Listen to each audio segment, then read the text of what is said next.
When I asked Ethan why he had gone ahead and made an authorized user card for his parents-in-law, he laughed and said, "Because we're family. Of course it makes sense to have an authorized user card. Got a problem with that? If you knew who married lonely Sophia, you wouldn't say such a thing, right?" His tone was much more arrogant than I'd ever heard before, and I found myself speechless. Was Ethan always like this? "If you're grateful, then devote more to my family. Then I'll consider you as part of the family. Until then, it's like we're only married on paper." I had never heard of a marriage being considered a trial before. Seeing me silent, Ethan pressed on. "That means you're not yet a full member of the family. If you don't like it, you're free to leave any time. For now, our family is just the five of us. No place for a useless parasite." Understood. After I canceled all the credit cards and moved out. My name is Sophia, 27 years old, a freelance illustrator. I used to work as a designer at a major advertising agency, but I went independent when I got married 2 years ago, and now I work from home. My parents died in an accident when I was young. I was raised by my grandparents, but I moved back to an apartment close to the city where I lived with my parents when I went to college, and have lived there ever since. I met my husband Ethan at an Italian restaurant where he worked. It was a place with a good atmosphere, reasonable prices, and great food, so my colleagues and I would occasionally stop by. That's when Ethan, a handsome waiter, became a topic of conversation among us. Ethan was indeed attractive. The manager once joked that a good percentage of the regulars came just to see Ethan, and I understood why. He was that charming. I won't deny that I became one of Ethan's fans, thinking he was cool. He was that noticeable. However, for some reason, we quickly became close, and before we knew it, we were being called a couple, and to my surprise, we ended up getting married. I don't remember much about that time. It was like I got drunk, and when I sobered up, the man I now call my husband was beside me. It felt something like that. But even so, I loved Ethan at the time and was happy. When we got married, I quit my job at the company where I had been working as a designer and started working independently. I continued doing the same kind of work, but now on a freelance basis. Ethan worked at the Italian restaurant. His hours varied, sometimes late into the night.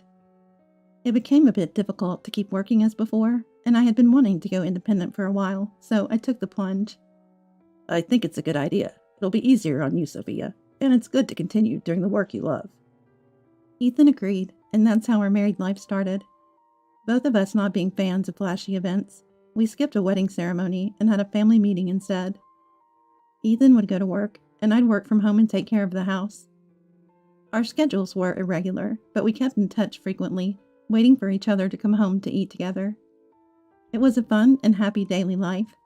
I thought marriage was wonderful. But about a year into our marriage, everything collapsed when Ethan suddenly said, "My family wants to come over. Is that okay?" Of course, I said it was okay. I had only met Ethan's family briefly at the family meeting, so I thought it would be nice to get to know them better. Having lost my parents at a young age, I had always admired Ethan's family. But when Ethan's 4 family members arrived, I was at a loss for words. "Hey, where's my room?" Sister-in-law Zoe asked as soon as she entered the house.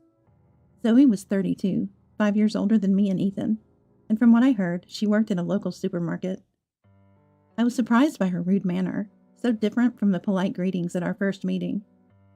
18-year-old sister-in-law Harper was there too, but in contrast, she didn't speak a word and just stood there quietly. Now that I think about it, Harper hardly spoke during the family meeting, just introduced herself. Rushed by Zoe, I showed Zoe and Harper to the guest room, and the parents-in-law to what used to be my parents' room. After the parents-in-law settled into their rooms, Zoe declared, "Now that we'll be living together, make sure you take good care of us as family." I didn't understand what she meant, but when I looked at Ethan for help, he was twisting his face in a way I'd never seen before, laughing. Turns out, the in-laws had given up their house and moved into my apartment. "Sorry about this. Apparently, my parents' home had to be vacated suddenly, and they had nowhere to go." I wish he had told me this earlier. "I thought it was just for a day or two. This is really inconvenient." I said to Ethan as kindly as possible, and he apologized. "Anyway, Just until we find a new place, please. I couldn't say no after that. It's not like I could turn away people in need, especially when it's the family of someone important to me, without even having a place for them to go. I agreed to live together, albeit reluctantly, after making them promise to look for a place to live as soon as possible. But I would come to regret that decision. Ethan's family showed no restraint. All 4 of them did nothing from the day they moved in, leaving everything to me. There was no sign of them looking for a new place, nor any indication of them working. I asked about their jobs and was surprised again. Oh, I quit that supermarket job. Zoe had said she was working, but it turns out it was only part-time. I had assumed she was a full-time employee because of her age, but she hadn't worked properly since graduating from school. The parents-in-law were also part-timers and had quit their jobs when they moved here. Of course, Harper was unemployed. She had said she was a student preparing for exams, but that was a lie. Why work when we're now part of a wealthy family? It doesn't make sense to commute from here to my old job. And why work when you're rich? Wealthy family? Who could that be? When I asked, I got another surprising answer. It's you, Sophia. You got a lot from your parents' insurance, right? And you don't have a mortgage on this apartment. You can live off that. Zoe said this with a laugh. When I protested to Ethan upon his return, he raised his voice in displeasure more than I'd ever seen.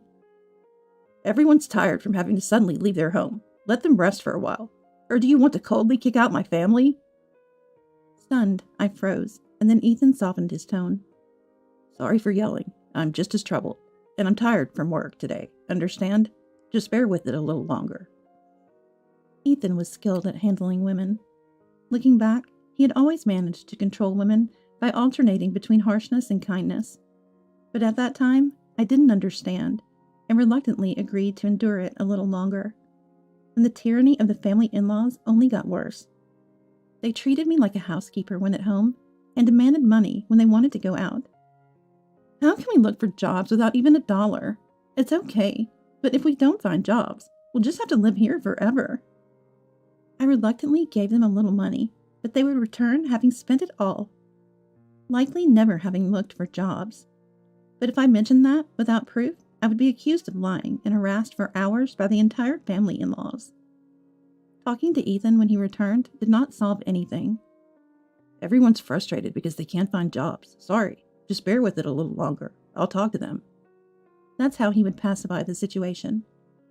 After repeating this several times, it felt pointless to even mention it, but gradually they asked for money less often, so it seemed to resolve itself. Of course, the money I gave was never returned. After about 3 months of this, I realized something terrible. Why is the amount charged on my credit card so high? Could it be unauthorized use of my credit card? Upon checking the statement, all the charges were made with an authorized user card. The purchases ranged from food, drinks, books, and games to expensive brand bags and clothes. There were numbers assigned from 1 to 5, meaning 5 authorized user cards had been issued. Currently, the credit card is in my name, with Ethan using one as an authorized user. Sophia, you seem better at handling this stuff, and it'd be easier to manage payments if we consolidate. You mind taking care of it? I agreed to manage it, but it seems that additional authorized user cards were issued without my knowledge. The reason the family-in-laws stopped asking for money was because they could now use the credit card for payments and cash advances. Upon learning this, I was understandably upset.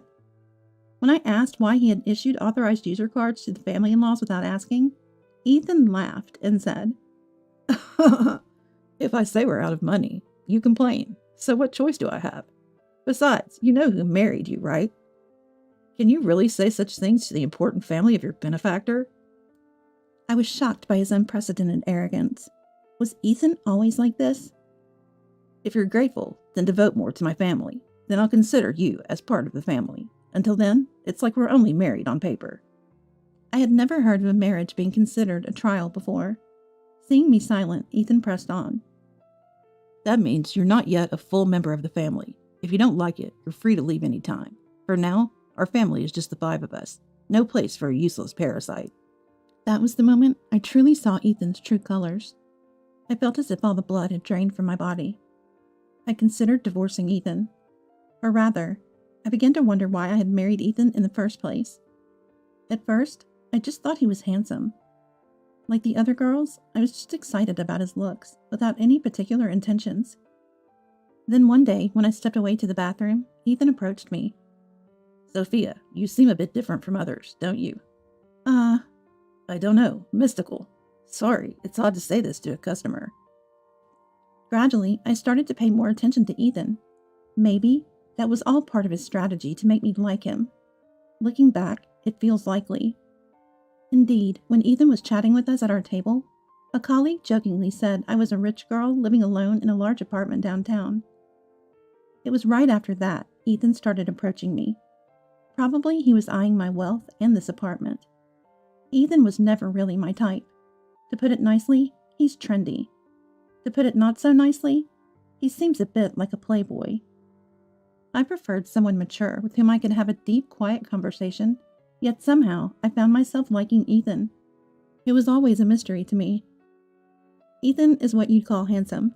He must have been confident in his ability to charm a woman, especially one like me, not used to men and just starting my career. I fell for his strategy and ended up marrying him. Thinking about it made me want to smash everything in the house out of frustration and shame. But I wasn't foolish enough to actually do it. I decided to get revenge, or rather, payback. For that, I'd have to endure this life a little longer. Just as Ethan manipulated me, I'd manipulate the entire family-in-laws. The apartment I live in was bought by my dad shortly after I was born, with a mortgage. It wasn't very expensive at the time, but after a large shopping mall was built nearby, the area developed rapidly, and now it's considered a luxury apartment. My parents, who wanted many children, bought a spacious room so the family could grow. Therefore, even if the family-in-laws moved out, I could manage to live on. But despite the apartment's decent size, having the family-in-laws around was a nuisance, especially since I work from home. Still, I endured it all for the sake of revenge. As Zoe said, there's no mortgage payment for this apartment. My parents passed away. A car accident when I was 3. They collided with a speeding car on the highway. That day, I was supposed to go with them, but I fell ill with the flu, running a high fever. So my grandparents came over to take care of me at the apartment. And then, I was left alone. The insurance company took care of the mortgage payments, so the only house expenses I have are the maintenance fees and property taxes. Ethan suggested he contribute just a bit more than those amounts to the household. "There's no mortgage, so if I put in that much, we should be okay with your income, right? We can each use our earnings for personal expenses. Is that okay?" When Ethan said that, I agreed, thinking it might be reasonable. Before, I managed all the payments by myself, so his contribution seemed to ease the burden somewhat. Looking back, I was foolish, blinded by love for Ethan, complying with everything he said. Ethan probably sees himself as the head of the household, believing he's supporting me. That's why he can call me a parasite without batting an eye. But the reality is different. I pay for most of the utilities, groceries, social expenses, entertainment, and now there are 5 more true parasites added to the list. The amount he contributes is nowhere near enough. I wanted to get rid of the parasites at the earliest, but pretended not to notice. Despite the family-in-law shopping recklessly, I clenched my teeth and endured, reminding myself that I would have the last laugh through these tough times. Finally, the day to take action arrived, 3 months after deciding to divorce. "I'm tired. You need to choose between me and the family-in-laws." That day, I presented Ethan with this ultimatum. Ethan was shocked, but I continued without care. "The family-in-laws don't do any housework and just dump tasks on me. As you know, Ethan, I'm working even when I'm at home. I'm not just playing around, yet I'm treated as unemployed, told to appreciate that you are supporting me. I've reached my limit." Tears flowed as I appealed to Ethan. Ethan looked at me with a sleazy grin and said, "Then you should leave. I told you before, you aren't really part of the family. You never became part of the family." Pretending to be surprised, I looked at Ethan.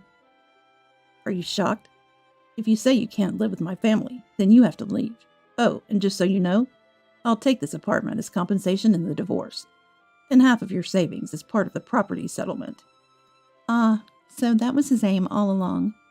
That's why the family-in-laws continued their harassment, trying to drive me out. Though I suspected it, hearing it explicitly still shocked me. After all, he was someone I once loved and married. But this helped me make up my mind. Understood. I decided to divorce Ethan. But this apartment is mine, and I'm not at fault here. What did you say? The cause of the divorce is you allowing the family-in-laws to live here without discussing it with me and their harassment towards me. I stated clearly to Ethan. He seemed surprised, not expecting me to outright reject his demands. That makes sense, as I've always complied with Ethan's requests since our marriage. Even thinking back irritates me, at my own past compliance.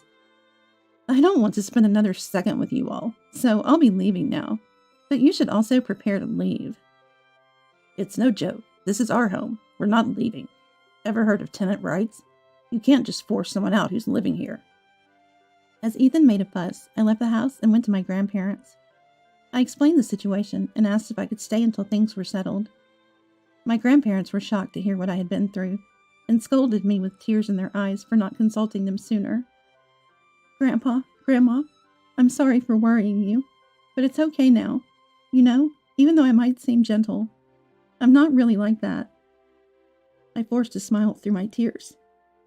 The day after I left the apartment, Ethan contacted me promptly.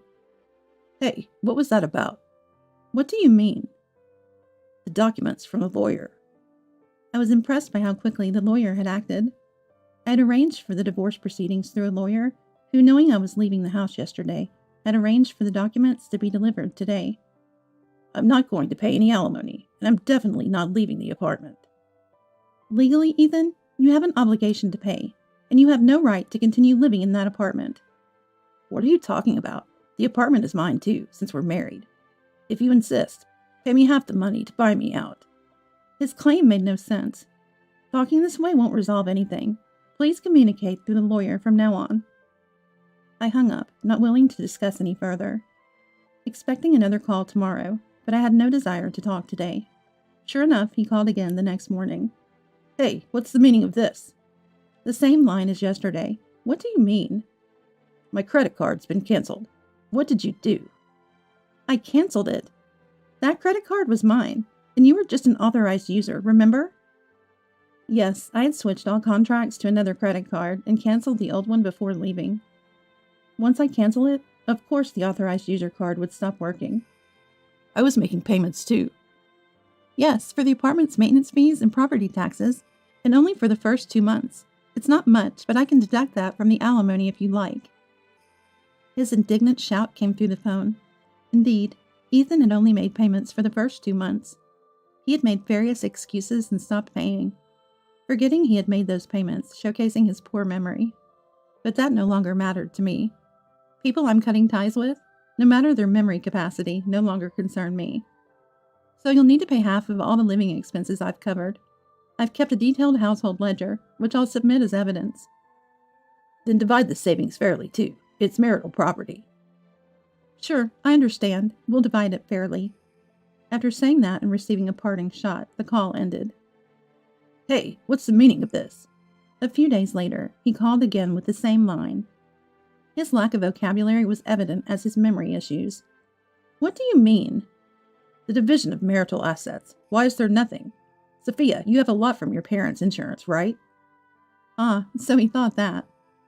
I explained politely that my savings before marriage do not count as marital assets, and that there are no savings after marriage, so naturally the amount is 0. Don't lie. If you think it's a lie, why don't you consult someone? Anyway, from now on, please communicate everything through the lawyer. We won't be talking directly anymore. Goodbye. I hung up and blocked Ethan's number. 2 months after I left, Ethan and the family-in-laws finally moved out of the apartment. Not because they had a change of heart, but because they could no longer afford to live there. Firstly, Ethan's income alone wasn't enough to support a family of 5. That was to be expected. They had freely used my credit card for shopping sprees, and were not about to start economizing now. I had intentionally allowed them free rein with the credit card, knowing it would come to this with the family-in-laws. They began to demand shopping from Ethan, and, when he refused, resorted to stealing money from his wallet. Even when Ethan got angry, they blamed him for my departure and ganged up on him. Then, the electricity, gas, and water were all cut off. Of course, I had arranged for their termination, citing no immediate plans to return. Ethan tried to have the services restored over the phone, but the property was in my name, and they wouldn't listen to someone unrelated to the owner. The family-in-laws couldn't stand the intense heat and left the apartment. I don't know where they went, nor do I care to know. Ethan tried to stay until the end, but eventually gave up due to the lack of electricity and inability to shower. The divorce negotiations proceeded quicker than expected. Not because Ethan had a change of heart and agreed to the terms, but because he made a significant mistake. He cheated before our divorce was finalized. Or perhaps he felt confident enough to start such behavior early on. He boasted about owning a luxury apartment in a prime city location to lure young women. Despite the family-in-law's presence, he had been engaging in such actions even while they lived with him, and they seemed indifferent to it. Given his good looks, I had suspected such activities. Before leaving, I had installed cameras in several places around the house which captured all the evidence needed. Ethan underestimated me, to say the least. I demanded a significant sum as compensation in the divorce for his bringing the family-in-laws into our home without my permission, making me pay for the authorized user card they used, driving me out, and cheating. Ethan paled at the amount and desperately sought reconciliation, but I had no intention of going back. Knowing he couldn't pay, I aimed to have him incur as much debt as possible. When I threatened to sue for fraud over the unauthorized creation of the user card, he reluctantly agreed. I hope he manages to pay off his debt. The divorce is finalized, and I'm still staying with my grandparents. I haven't decided what to do with the apartment yet. I might even sell it. Although it was a precious gift from my parents, with no memories of them, and after everything that's happened, I think they would understand if I let it go. My work as an illustrator is slowly picking up. Well, I might live alone again. It's a good era to work remotely from my grandparents' home. I'll indulge in their care a little longer before taking a firm step forward. This time, I hope not to be deceived by a man's looks and find a partner with whom I can share my life.